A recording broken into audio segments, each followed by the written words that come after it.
शांति। आज है 21 नवंबर, शिव बाबा की साकार मुरली। आज मीठे बाबा कहते हैं, मीठे बच्चे तुम्हें अब टीचर बन सबको मन वशीकरण मंत्र सुनाना है। कौन सा? मन वशीकरण मंत्र। यह तुम सब बच्चों की ड्यूटी है। प्रश्न: बाबा किन बच्चों का कुछ भी स्वीकार नहीं करते? उत्तर: जिन्हें अहंकार है, मैं इतना देता हूँ, मैं इतनी मदद कर सकता हूँ। बाबा उनका कुछ भी स्वीकार नहीं करते। बाबा कहते, मेरे हाथ में चाबी है, चाहे तो मैं किसी को गरीब बनाऊं, चाहे किसी को साहूकार बनाऊं। यह भी ड्रामा में राज है। जिन्हें आज अपनी साहूकारी का घमंड है, वह कल गरीब बन जाते हैं और गरीब बच्चे बाप के कार्य में अपनी पाई पाई सफल कर साहूकार बन जाते हैं। ओम शांति। ये तो रूहानी बच्चे जानते हैं कि बाप आए हैं हमको नई दुनिया का वर्षा देने। यह तो बच्चों को पक्का है ना कि जितना हम बाप को याद करेंगे उतना पवित्र बनेंगे, जितना हम अच्छा टीचर बनेंगे उतना उच्च पद पाएंगे। बाप तुम्हें टीचर के रूप में पढ़ाना सिखाते हैं, तुमको फिर औरों को सिखाना है। तुम पढ़ाने वाले टीचर जरूर बनते हो, बाकी तुम कोई का गुरु नहीं बन सकते हो, सिर्फ टीचर बन सकते हो। गुरु तो एक ही सतगुरु है, वह सिखलाते हैं। सर्व का सतगुरु एक ही है, वह टीचर बनाते हैं। तुम सबको टीच करके रास्ता बताते रहते हो, मन मना भव का। बाप ने तुम्हारे पर ये ड्यूटी रखी है कि मुझे याद करो और फिर टीचर भी बनो। तुम कोई को बाप का परिचय देते हो तो उनका भी फर्ज है बाप को याद करना। टीचर रूप में सृष्टि चक्र की नॉलेज देनी पड़ती है। बाप को जरूर याद करना पड़े, बाप की याद से ही पाप मिट जाने हैं। बच्चे जानते हैं हम पाप आत्मा हैं, इसीलिए बाप सबको कहते हैं अपने को आत्मा समझ बाप को याद करो तो तुम्हारे पाप मिट जाएंगे। बाप ही पतित पावन है। युक्ति बताते हैं, मीठे मीठे बच्चों तुम्हारी आत्मा पतित बनी है, जिस कारण शरीर भी पतित बना है। पहले तुम पवित्र थे, अभी तुम अपवित्र बने हो। अब पतित से पावन होने की युक्ति तो बहुत सहज बताते हैं। बाप को याद करो तो तुम पवित्र बन जाएंगे। उठते बैठते चलते बाप को याद करो। वो लोग गंगा स्नान करते हैं तो गंगा को याद करते हैं, समझते हैं वह पतित पावनी है। गंगा को याद करने से पावन बन जाना, परंतु बाप कहते कोई भी पावन बन नहीं सकते। पानी से कैसे पावन बनेंगे? बाप कहते मैं पतित पावन हूँ। हे बच्चों, देह सहित देह के सब धर्म छोड़ मुझे याद करने से तुम पावन बन फिर अपने घर मुक्ति धाम चले जाओगे। सारा कल्प घर को भूले हो, बाप को सारा कल्प नहीं। बाबा कहते बाप को सारा कल्प कोई जानता ही नहीं है। एक ही बार बाप आकर खुद अपना परिचय देते हैं इस मुख द्वारा। इस मुख की कितनी महिमा है। गौमुख कहते हैं ना, वह गौ तो जानवर है, यह है मनुष्यों की बात। तुम जानते हो ये बड़ी माता है, जिस माता द्वारा शिव बाबा तुम सबको अडॉप्ट करते हैं। तुम अभी बाबा बाबा कहने लगे हो। बाप भी कहते हैं इस याद की यात्रा से ही तुम्हारे पाप कटने हैं। बच्चे को बाप याद पड़ जाता है ना, उसकी शक्ल आदि दिल में बैठ जाती है। तुम बच्चे जानते हो, जैसे हम आत्मा हैं वैसे वह परम आत्मा है।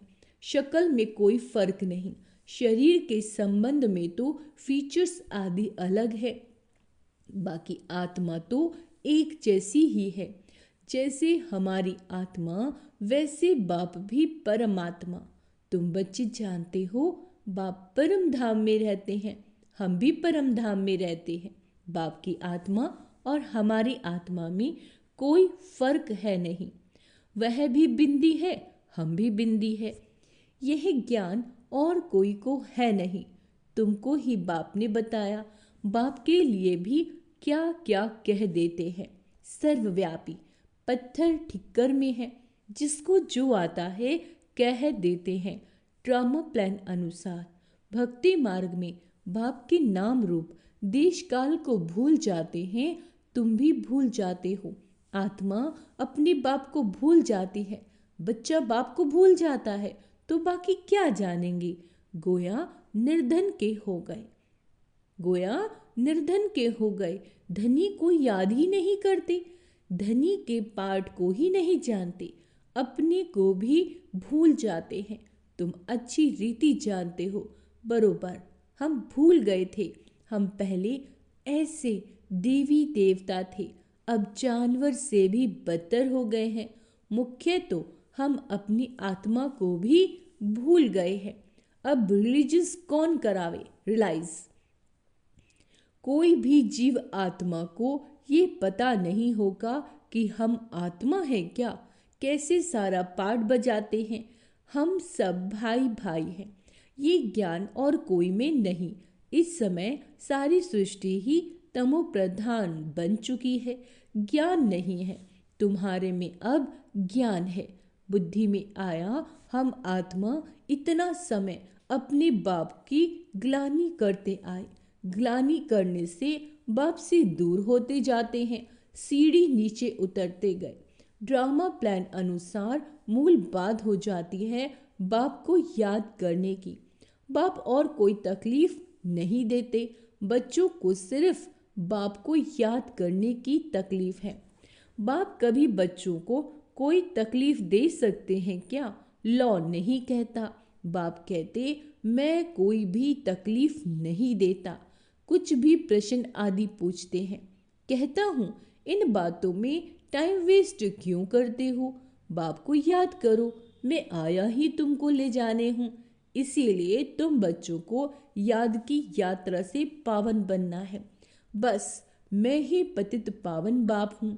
बाप युक्ति बताते हैं, कहाँ भी जाओ बाप को याद करना। 84 के चक्र का राज भी बाप ने समझा दिया। अब अपनी जांच करनी है, कहाँ तक हम बाप को याद करते हैं। बस और कोई तरफ का विचार नहीं करना है। ये तो मोस्ट इजी है, बाप को याद करना। बच्चा थोड़ा बड़ा होता है तो ऑटोमेटिकली माँ बाप को याद करने लग पड़ता है। बाबा कहते तुम भी समझो, हम आत्मा बाप के बच्चे हैं, याद क्यों नहीं करना पड़ता। क्योंकि हमारे ऊपर याद क्यों करना पड़ता है? क्योंकि हमारे ऊपर जो पाप चढ़े हुए हैं वह इस याद से ही खत्म होंगे। इसीलिए गायन भी है, 1 सेकंड में जीवन मुक्ति। जीवन मुक्ति का मदार पढ़ाई पर है और मुक्ति का मदार याद पर है। जितना तुम बाप को याद करोगे और पढ़ाई पर ध्यान दोगे तो उच्च नंबर में मर्तबा पाएंगे। धंधा आदि भी भल करते रहो, बाप कोई मना थोड़े ही करते हैं। धंधा आदि जो तुम करते हो वह भी दिन रात याद रहता है। तो अब बाप ये रूहानी धंधा देते हैं, अपने को आत्मा समझ मुझे याद करो और 84 के चक्र को याद करो। मुझे याद करने से ही तुम सतो प्रधान बनेंगे। यह भी समझते हो, अभी पुराना चोला है, फिर सतो प्रधान नया चोला मिलेगा, यानी शरीर। अपने पास बुद्धि में तंत्र रहना है, जिससे बहुत फायदा होना है। जैसे स्कूल में सब्जेक्ट तो बहुत होते हैं, फिर भी इंग्लिश पर मार्क्स अच्छी होती है, क्योंकि इंग्लिश है मुख्य भाषा। उन्हों का पहली राज्य था, इसीलिए वह जास्ती चलती है। अभी भी भारतवासी कर्जदार हैं। भल कोई कितने भी धनवान हैं, परंतु बुद्धि में यह तो है ना कि हमारी राज्य के जो हेड्स हैं वह कर्जदार हैं। गोया हम भारतवासी कर्जदार हैं। प्रजा जरूर कहेगी ना हम कर्जदार, यह भी समझ चाहिए ना, जबकि तुम राजाई स्थापन कर रहे हो। बाबा कहते, तुम जानते हो हम सभी इन सब कर्जों से छूटकर सॉल्वेज बनते हैं। फिर आधा कल्प हम कोई से भी कर्जा उठाने वाले नहीं हैं। कर्जदार पतित दुनिया के मालिक हैं। अभी हम कर्जदार भी हैं, पतित दुनिया के मालिक भी हैं। हमारा भारत ऐसा है। गाते हैं ना, तुम बच्चे जानते हो हम बहुत साहूकार थे, परिजादे परिजादियाँ थे, ये याद रहता है। हम ऐसे विश्व के मालिक थे, अभी बिल्कुल कर्जदार और पतित बन पड़े हैं। यह खेल की रिजल्ट बाप बतला रहे हैं। अच्छा, रिजल्ट क्या हुई है? तुम बच्चों को स्मृति आई है। सतयुग में हम कितने साहूकार थे। किसने तुमको साहूकार बनाया? बाबा पूछते हैं, बताओ किसने बनाया? बच्चे कहेंगे, बाबा आपने हमको इतना साहूकार बनाया। एक बाप ही साहूकार बनाने वाला है। दुनिया इन बातों को नहीं जानती। लाखों वर्ष कह देने से सब भूल गए हैं, कुछ भी जानते नहीं। तुम अभी सब कुछ जान गए हो। हम पद्मा पदम साहूकार थे, बहुत पवित्र थे, बहुत सुखी थे। वहाँ झूठ पाप आदि कुछ होता नहीं। सारे विश्व पर तुम्हारी जीत थी। गायन भी है, शिव बाबा आप जो देते हो वह और कोई दे नहीं सकता। कोई की ताकत नहीं जो आधा कल्प का सुख दे सके। बाप कहते, भक्ति मार्ग में भी तुमको बहुत सुख अतः धन रहता है। कितने हीरे जवाहरात थे जो फिर पिछाड़ी वालों के हाथ में आते हैं। अभी तो वह चीज ही देखने में नहीं आती। तुम फर्क देखते हो ना। तुम ही पूज्य देवी देवता थे, फिर तुम ही पुजारी बने। आप ही पूज्य, आप ही पुजारी। बाप कोई पुजारी नहीं बनते, परंतु पुजारी दुनिया में तो आते हैं। बाप तो एवर पूज्य है, वह कभी पुजारी होते नहीं। उनका धंधा है तुमको पुजारी से पूज्य बनाना। रावण का काम है तुमको पुजारी बनाना। ये दुनिया में किसी को पता नहीं। तुम भी भूल जाते हो। रोज रोज बाप समझाते रहते हैं। बाप के हाथ में है, किसको चाहे साहूकार बनाए, किसको चाहे गरीब बनाए। बाप कहते, जो साहूकार है उन्हों को गरीब जरूर बनना है, बनेंगे ही। उन्हों का पाठ ऐसा है, वह कभी ठहर न सके। धनवान को अहंकार भी बहुत रहता है। मैं फलाना हूँ, यह हमको है। घमंड तोड़ने के लिए बाबा कहते, ये जब आएंगे देने के लिए तो बाबा कहेंगे दरकार नहीं। जब धनवान लोग बाबा को धन देने आएंगे तो बाबा क्या कहेंगे? दरकार नहीं, अपने पास रखो, जब जरूरत होगी तो फिर ले लेंगे। क्योंकि देखते हैं काम का ही नहीं है, अपना घमंड है। तो यह सब बाबा के हाथ में है ना, लेना व ना लेना। बाबा पैसे क्या करेंगे? दरकार नहीं। यह तो तुम बच्चों के लिए मकान बना रहे हैं। आ करके बाबा से मिलकर ही जाना है, सदैव तो रहना नहीं। पैसे की क्या दरकार रहेगी? कोई लश्कर व तोपे आदि तो नहीं चाहिए। तुम विश्व के मालिक बनते हो, अभी युद्ध के मैदान में हो। तुम और कुछ भी नहीं करते हो सिवाय बाप को याद करने के। बाप ने फरमान किया, मुझे याद करो तो इतनी शक्ति मिलेगी। ये तुम्हारा धर्म बहुत सुख देने वाला है। बाप है सर्वशक्तिवान, तुम उनके बनते हो। सारा मदार याद की यात्रा पर है। यहाँ तुम सुनते हो, फिर उस पर मंथन चलता है। जैसे गाय खाना खाकर फिर उघाड़ती है, मुख चलता ही रहता है। तुम बच्चों को भी कहते हैं, ज्ञान की बातों पर खूब विचार करो। बाबा से हम क्या पूछें? बाबा से हम क्या पूछें? बाप तो कहते मन मना भव, जिससे ही तुम सतु प्रधान बनते हो। यह एम ऑब्जेक्ट सामने है। तुम जानते हो सर्वगुण संपन्न 16 कला संपन्न बनना है। यह ऑटोमेटिकली अंदर में आना चाहिए। कोई की ग्लानि व पाप कर्म आदि कुछ भी ना हो। कोई भी तुमको उल्टा कर्म नहीं करना चाहिए। नंबर 1 है ये देवी देवताएं। पुरुषार्थ से उच्च पद पाया है ना, उन्हों के लिए गाया जाता है अहिंसा परमो देवी देवता धर्म। किसी को मारना ये हिंसा हुई ना। बाप समझाते हैं तो फिर बच्चों को अंतर्मुखी हो, अपने को देखना है। हम कैसे बने हैं? बाबा को हम याद करते हैं। कितना समय हम याद करते हैं? इतनी दिल लग जाए जो यह याद कभी भूले नहीं। अब बेहद का बाप कहते तुम आत्माएं मेरी संतान हो, सो भी तुम अनादि संतान हो। वह जो आशिक माशूक होते हैं उन्हों की है जिस्मानी याद। जैसे साक्षात्कार होता है फिर गुम हो जाते हैं, वैसे वह भी सामने आ जाते हैं। उस खुशी में ही खाते पीते याद करते हैं। तुम्हारे इस याद में तो बहुत बल है। एक बाप को ही याद करते रहेंगे और तुमको फिर अपना भविष्य याद आएगा। विनाश का साक्षात्कार भी होगा। आगे चल जल्दी जल्दी विनाश का साक्षात्कार होगा। फिर तुम कह सकोगे कि अभी विनाश होना है। बाप को याद करो। बाबा ने ये सब कुछ छोड़ दिया ना, कुछ भी पिछाड़ी में याद ना आए। कुछ भी जब अंत समय हो तो कुछ भी याद ना आए। अभी तो हम अपनी राजधानी में चले। नई दुनिया में जरूर जाना है। योग बल से सब पापों को भस्म करना है। इसमें ही बड़ी मेहनत करनी है। घड़ी घड़ी बाप को भूल जाते हैं क्योंकि ये बड़ी महीन चीज है। मिसाल जो देते हैं सर्प का, भ्रामरी का, वह सब इस समय के हैं। बाबा कहते भ्रामरी कमाल करती है, उनसे तुम्हारी कमाल जायजती है। बाबा लिखते हैं ना, ज्ञान की भू करते रहो, आखिर जग पड़ेंगे। जाएंगे कहाँ? तुम्हारे पास ही आते जाएंगे, ऐड होते जाएंगे, तुम्हारा नामाचार होता जाएगा। अभी तो तुम थोड़े हो ना।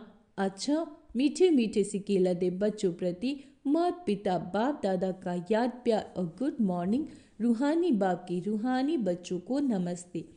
हम रूहानी बच्चों की रूहानी माता पिता बाप दादा को याद प्यार गुड मॉर्निंग नमस्ते। मीठे बाबा शुक्रिया, बाबा शुक्रिया। धारणा के लिए मुख्य सार। ज्ञान का खूब विचार सागर मंथन करना है। जो सुना है उसे उघाड़ना है। अंतर्मुख हो देखना है कि बाप से ऐसी दिल लगी हुई है जो वह कभी भूले नहीं। दूसरा, कोई भी प्रश्न आदि पूछने में अपना टाइम वेस्ट ना कर बाप की याद से स्वयं को पावन बनाना है। अंत समय में एक बाबा के सिवाय और कोई भी विचार न आए। ये अभ्यास अभी से करना है। वरदान दृढ़ संकल्प रूपी व्रत द्वारा, दृढ़ संकल्प रूपी व्रत द्वारा वृत्तियों का परिवर्तन करने वाले महान आत्मा भव। महान बनने का मुख्य आधार है पवित्रता। इस पवित्रता के व्रत को प्रतिज्ञा के रूप में धारण करना है। अंडरलाइन करेंगे कि पवित्रता के व्रत को प्रतिज्ञा के रूप में धारण करना अर्थात महान आत्मा बनना।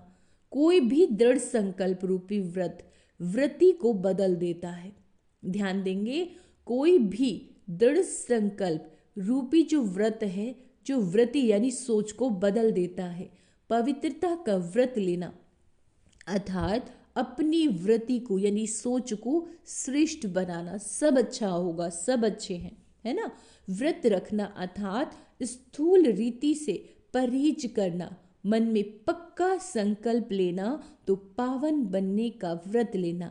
और हम आत्मा भाई भाई हैं, यह ब्रदरहुड की व्रति बनाई।